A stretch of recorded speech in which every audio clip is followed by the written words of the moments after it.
Bonjour à toutes et à tous, merci de nous retrouver pour ce nouveau numéro du Point des marchés, votre rendez-vous avec l'analyse des marchés. Bonjour Marion, nous allons aujourd'hui parler du marché du lait. Bonjour. Comment se comporte le marché du lait actuellement? Est-ce qu'on retrouve les mêmes effets que pendant le premier confinement? Alors non, c'est pas du tout la même chose pour ce confinement que le premier. Il y a deux choses principalement qui ont changé. La première, c'est qu'il n'y a pas eu l'effet de surprise. La filière a déjà l'expérience du premier confinement et a pu anticiper ce deuxième épisode. Elle a eu le temps en fait de prévoir les choses et d'organiser toute sa structure de transformation. Et la deuxième différence, c'est que lors du premier épisode, les volumes de lait produits étaient maximum, puisque c'était le pic laitier, alors que maintenant, on est davantage dans un creux saisonnier. Donc là, le fait d'avoir beaucoup moins de volume à traiter d'un seul coup rend les choses beaucoup plus faciles aussi en termes de transformation, au niveau industriel, j'entends. Enfin, là, c'est la demande en GMS qui n'est pas non plus identique à la première période. Ça ne tire pas autant que pour le premier confinement. Les gens n'ont pas le temps, ni même forcément la même envie de cuisine qu'au tout premier épisode. Et bah, par contre, à l'inverse, dans le même temps, la RHD est toujours fermée. Euh, donc on a toujours une baisse de la consommation liée à cette partie-là. Et Marion, quel est l'impact sur les prix?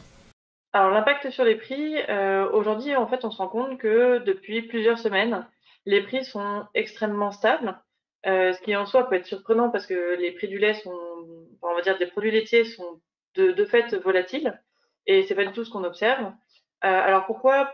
On pense que la principale raison, c'est qu'il y a une très, très bonne adéquation actuellement entre l'offre et la demande. Les industriels ne vont transformer qu'en fonction des contrats qu'ils ont déjà par ailleurs et il y a beaucoup moins de volume présent sur le spot.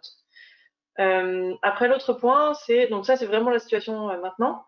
Et on va dire dans le futur, en gros, on attend beaucoup d'éléments au niveau international. Justement, alors quelle est la situation à l'international? Donc, si on regarde déjà sur le premier pays exportateur, donc qui est la Nouvelle-Zélande, actuellement, on vient de passer le pic laitier et il en ressort que les volumes sont très légèrement en hausse sur le mois d'octobre. Donc, on n'aura pas une production de produits laitiers qui sera vraiment différente de l'an passé. Dans le même temps, le marché est actuellement assez difficile pour la Nouvelle-Zélande.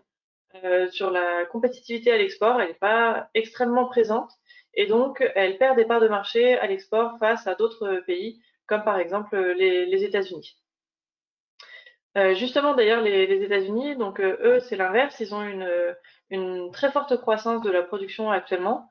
La principale raison de cette dynamique, c'est que il y a eu donc la mise en place du Food Box Programme, qui est donc des boîtes alimentaires qui sont financées par l'État et qui contiennent à l'intérieur des produits agricoles, dont notamment du fromage.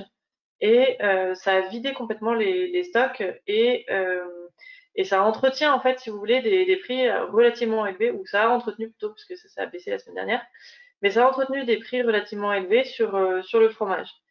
Ces prix élevés sur le fromage ont permis d'avoir un prix du lait également élevé.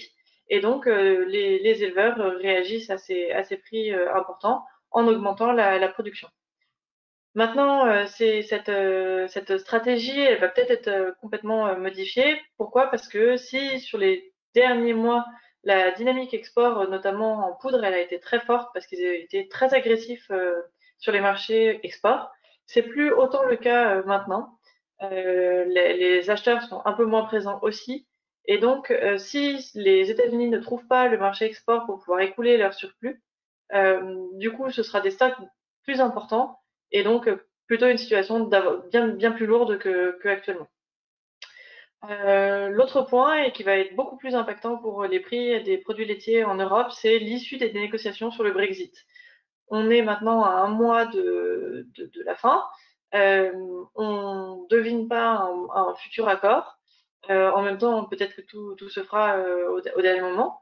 Mais en cas de hard Brexit, c'est assez compliqué pour la filière qui est avec des produits frais de continuer à exporter et à avoir autant d'échanges qu'il pouvait y avoir auparavant, sachant que du coup, il risque d'y avoir des problèmes logistiques très forts au début de l'année 2021. Donc l'évolution des prix en 2021 va vraiment dépendre de cette partie-là. Et puis après, bah, forcément, on va avoir un deuxième pic laitier et la météo à ce moment-là sera déterminante pour l'évolution des prix. Merci Marion, merci à toutes et à tous de nous avoir suivis. Rendez-vous dans 15 jours pour un prochain point des marchés.